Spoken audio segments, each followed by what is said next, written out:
Yes, beta. Now we will start with practical problems on union and intersection of two sets. So practical problems किस तरह से solve होती हैं. तो सबसे पहले कुछ फार्मूला है जो आपको लर्न करने होंगे, दैट इज़ इम्पोर्टेंट फार्मूला. तो क्या है, if A B C are finite sets and U be the universal set, then n of a union b equal to n of a plus n of b minus n a intersection b. n means number of elements in this set और इसको cardinal number भी कहते हैं. तो ये formula है number of elements in A union B. तो A union B means ये देखो, ये ए सेट है, ये बी सेट है, ठीक है, और इसमें इसका यूनियन ये पूरा होगा, है ना. तो इसमें कितने एलिमेंट्स होंगे, तो वो ये क्या होगा, ए के एलिमेंट्स प्लस बी के एलिमेंट्स, लेकिन ये पार्ट दो बार ऐड हो गया, एक बार इसमें से माइनस कर देंगे, minus N of A intersection B. तो ये मैंने वेन डायग्राम से क्लियर किया आपको, ठीक है. इस पार्ट को क्या कहते हैं, इस पार्ट को, इसको ए इंटरसेक्शन बी कहते हैं. चलिए, अगर तीन सेट्स हों n of A union B union C, तो कितने एलिमेंट होंगे A union B union C में, how many elements are there. तो ये फॉर्मूला है इसका, n A plus N B plus n C minus n A intersection B minus n B intersection C minus n C intersection A plus N of A intersection B intersection C. आप इस when diagram से check कर सकते हैं. जब हम ए के elements में बी के एलिमेंट्स और सी के एलिमेंट्स ऐड करेंगे तो ये पार्ट दो बार ऐड हो जाएगा, एक बार माइनस कर दिया, फिर ये भी दो बार ऐड हुआ, एक बार माइनस हो गया, ये भी दो बार ऐड हुआ, ये माइनस हो गया. लेकिन ये छोटे वाला जो पार्ट है, जो तीनों का इंटरसेक्शन है ए बी सी का, ये एक बार ज़्यादा माइनस हो गया, इसलिए हमने यहाँ पे प्लस कर दिया. तो इसको आप वेन डायग्राम से देख सकते हैं, ईजी लगेगा आपको. तो ये फॉर्मूला आपको लर्न करना है. इसी तरह से N of A minus B, N of A minus B को क्या कहते हैं. तो अगर हम वेन डायग्राम में देखें, आपको मैंने पहले बताया हुआ है, ए माइनस बी वेन डायग्राम में क्या होता है, ये वाला पार्ट होता है, ये वाला. तो this is A minus B. अब इतने एलिमेंट होंगे इसमें, तो अगर ए में से एन ऑफ ए, जितने ए में से एलिमेंट्स हैं उसमें से माइनस कर दें जो इस पोर्शन में है, N of A intersection B, तो number of elements in A minus B region कितने किसके इक्वल होगा, एन ऑफ ए. पूरे एन ऑफ ए में से क्या माइनस कर देंगे, N of A intersection B. तो ए के एलिमेंट में से ए इंटरसेक्शन बी के एलिमेंट्स माइनस करेंगे तो एलिमेंट्स किसके अंदर आ जाएंगे, ए माइनस बी के एलिमेंट्स आ जाएंगे. तो this is the formula. Next, n of B minus A. तो सिमिलरली जैसे पीछे किया था, उसमें हमने ए में से माइनस किया था, यहाँ बी में से माइनस करोगे तो N of B minus N of A intersection B. Venn diagram से देख सकते हैं, इस पोर्शन को बोलते हैं बी माइनस ए. तो इसमें कितने एलिमेंट है, तो अगर एन ऑफ बी के एलिमेंट में से हम ये छोटे वाला पोर्शन माइनस कर दें, जिसको आप क्या कहते हैं, A intersection B. This is A intersection B. तो ये आपके पास ये वाले एलिमेंट्स आ जाएंगे. इसी तरह से N of A union B को और क्या लिख सकते हैं, तो देखिए, ये जो ए यूनियन बी होता है, यहाँ पे मैं यहाँ बता देता हूँ, this is A set, this is B set, this is universal set. तो यहाँ पे जो ए और बी का यूनियन है यहाँ पे, तो ये तीन पार्ट में डिवाइड है. ये वाला पार्ट जिसको ए माइनस बी कहते हैं, ये वाला पार्ट जिसको ए इंटरसेक्शन बी कहते हैं, और इसको कहते हैं बी माइनस ए, इस पोर्शन को. तो तीनों का सम ही यूनियन होता है. तो इसका मतलब जितने एलिमेंट्स इस यूनियन में होंगे वो तीनों का सम होगा. तो number of elements in A minus B, number of elements in A intersection B, number of elements in B minus A set. तो ये फॉर्मूला भी आप याद करेंगे.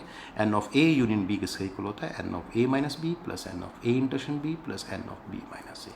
नेक्स्ट, ये कुछ फार्मूले हैं जिसको आप लर्न कर सकते हैं, और कुछ क्वेश्चन हम इसके बिना भी कर लेंगे. वैसे एक और कंसेप्ट बताया जाएगा आपको बाद में. N of exactly one of A and B, कितने एलिमेंट्स हैं in exactly one of A and B, A और B, exactly one of A और बी, जिसको हम कॉमन डिफरेंस, जिसको हम क्या कहते हैं, सिमेट्रिक डिफरेंस भी कहते हैं. तो N of A symmetric difference B, formula आपको बताया हुआ है, N of A minus B plus N of B minus A. इसको जब सॉल्व करेंगे, इसका फार्मूला भी हमने पीछे किया, N of A minus N of A intersection B, और इसका फार्मूला हमने किया था क्या, N of B minus N of A intersection B. This is B, ठीक है. अब इसको सॉल्व करेंगे तो आंसर आ जाएगा n of A plus N of B minus twice of n of A intersection B. तो ये फॉर्मूला याद कर सकते हैं. N of exactly one of A और बी क्या होता है, n A plus N B minus twice of n of A intersection B. अगर कोई मेरे से कहता है कि इसका वेन डायग्राम भी दिखाइए, तो मैं आपको वेन डायग्राम से भी शो कर देता हूँ इसको. देखिए, यहाँ पे जो ये बात कर रहा है एग्जैक्टली वन ऑफ, तो this is A minus B and this is B minus A. तो वो जो बात कर रहा है बेटा, वो इसकी बात कर रहा है, जो एलिमेंट्स इस रीजन में होंगे जो एलिमेंट्स इस रीजन में होंगे, इन दोनों का सम करना है। ये रहा number of elements in A minus B region and number of elements in B minus A region, इनका सम करना है आपको। तो आप देख पाएंगे कि इसमें अगर इसको ऐड कर देते हैं, देखो N A plus N B minus twice of N A intersection B. क्यों? क्योंकि जब इसमें इसको ऐड करेंगे तो ये पार्ट 2 बार ऐड होगा, तो 2 बार माइनस कर देंगे इसको, twice of N A intersection B. तो ऐसे भी देख सकते हैं आप इसको। तो बहुत ही अच्छा कॉन्सेप्ट है ये वाला, यहाँ पे आप ऐसे लिख लो। चलिए आगे चलते हैं। बहुत ही इंपॉर्टेंट फार्मूला आपके पास आ गया आगे, देखिए ये बहुत ही इंपॉर्टेंट फार्मूला है। तो N of A dash intersection B dash, N of A dash intersection B dash को डी मॉर्गन लॉ से हम चेंज करेंगे। ये डी मॉर्गन लॉ भी किया था, इसकी जगह क्या लिख सकते हैं, ए यूनियन बी का होल कॉम्प्लीमेंट। अब किसी N of A union B का होल कॉम्प्लीमेंट क्या होगा, एन यू में से माइनस कर देंगे N of A union B, this is U, universal set. और याद रखना कई बार हम इसको ऐसे भी लिखते हैं, N of neither A nor B, तो इस स्टेटमेंट को लिखते हैं neither A nor B. Neither A nor B, B means A dash A complement intersection B complement, और इसका फॉर्मूला होता है N of U minus N of A union B. ठीक है, तो ये आपको ध्यान रखना होगा, A dash intersection B dash क्या होता है। तो ना तो ए होना चाहिए और ना बी होना चाहिए। अब एक बच्चा कह रहा है सर वेन डायग्राम से बताओ, तो अगर हम इसको बेटा वेन डायग्राम से दिखाते हैं तो मैं आपको बता रहा हूँ आपको, ये देखो ये ए यूनियन बी है, this is A set, this is B set, और यहाँ पे यू है। ठीक है, तो हमें जो बात करनी है वो ए भी नहीं चाहिए और बी का एलिमेंट भी नहीं चाहिए। तो शेडिंग जो होगी वो कहाँ हो जाएगी, बाहर हो जाएगी। देखो ऐसे ए और बी के बाहर वाला पोर्शन जो आएगा, और आपको प्रैक्टिकली सोचना है इसको। अगर आप प्रैक्टिकली सोचेंगे तो आपको पता चल जाएगा, क्या पता चल जाएगा कि ना हमें ए चाहिए ना हमें बी चाहिए, तो इसका मतलब यू में से क्या माइनस कर दो, ए यूनियन बी।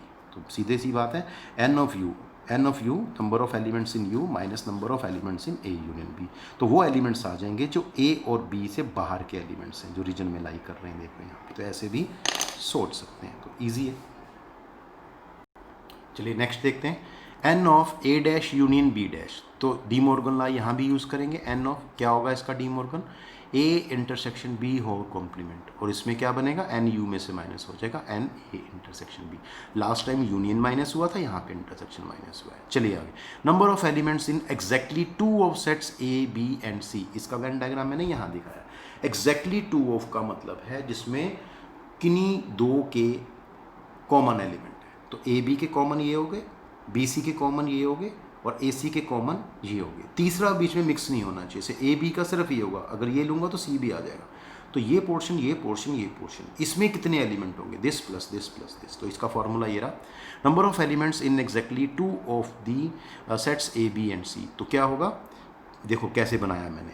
अगर मैं इसके एलिमेंट में N of A intersection B में, ये ए इंटरसेक्शन बी पार्ट है, ये बी इंटरसेक्शन सी पार्ट है, ये ऐड कर दूँ, और ये ए इंटरसेक्शन सी या सी इंटरसेक्शन ए पार्ट है, ऐड कर दिया। लेकिन ये पोर्शन मुझे नहीं चाहिए था और ये तीनों में ऐड हो गया एक एक बार, तो 3 बार ऐड हो गया, इसलिए इसको 3 बार माइनस करना होगा। क्यों, इसमें भी था, इसमें भी था, इसमें भी था, ये मुझे चाहिए नहीं था। तो -3 टाइम्स कर देंगे एन ऑफ, ये छोटा पोर्शन इसको बोलते हैं A intersection B intersection C. तो बहुत ईजी फार्मूला है, अपने आप भी बना सकते हैं वेन डायग्राम देख के। तो ये इसका फार्मूला है, N of A intersection B plus N of B intersection C plus N of C intersection A, और उसमें से माइनस कर देंगे 3 times n of A intersection B intersection C. ठीक है, अब एक और है, number of elements in exactly 1 of the sets A B and C. ये थोड़ा सा मुश्किल होगा, इसका मैंने यहाँ पे बनाया है, इसका जो डायग्राम है वो आपको यहाँ मिलने वाला है। तो देखिए एग्जैक्टली 1 का मतलब सिर्फ ए, तो ए में सिर्फ ये वाला पोर्शन, ये वाला, ऐसे सिर्फ बी, ये सिर्फ बी, और ये सिर्फ सी, ये ओनली सी वाला पोर्शन। तो इन तीनों में कितने एलिमेंट हैं, तो इसका फॉर्मूला आपको याद करना होगा। आप चाहें तो वेन डायग्राम से निकाल सकते हैं घर पे।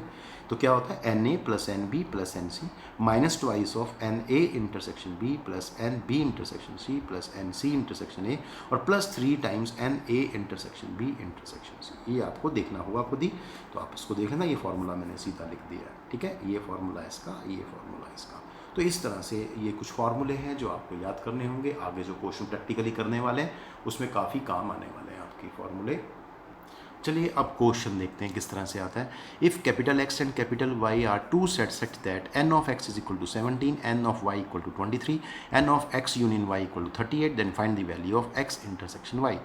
तो आपने लिखना है गिवन n ऑफ x 17 है, n ऑफ y 23 है, n of x union y 38 है, also n of x intersection y question mark है। देखिए मैंने आपको फॉर्मूला ए बी से करवाया, यहाँ पे ए बी की जगह एक्स वाई दिया है तो फॉर्मूला तो वही लगेगा, वी नो दैट। तो वी नो दैट क्या है, N of X union Y मतलब ए यूनियन बी क्या होता है, एन ऑफ ए मतलब N of X plus N of B मतलब एन ऑफ वाई और minus N of A intersection B, तो यहाँ क्या हो जाएगा एक्स इंटरसेक्शन वाई। तो ये वाला फॉर्मूला आपको लर्न होना चाहिए, ठीक है। We know that N of X union Y equal to N of X plus N of Y minus N of X intersection Y. अब इसकी वैल्यू यहाँ 38 पुट कर देंगे, इसकी वैल्यू 17 है, इसकी वैल्यू 23 है, इसकी वैल्यू हमें निकालनी है। तो इसको सॉल्व करेंगे तो N of X intersection Y क्या आ जाएगा 40 माइनस 38 दैट इज़ 2। तो ये आपका आंसर हो जाएगा। वेरी इजी क्वेश्चन, इस तरह से करेंगे।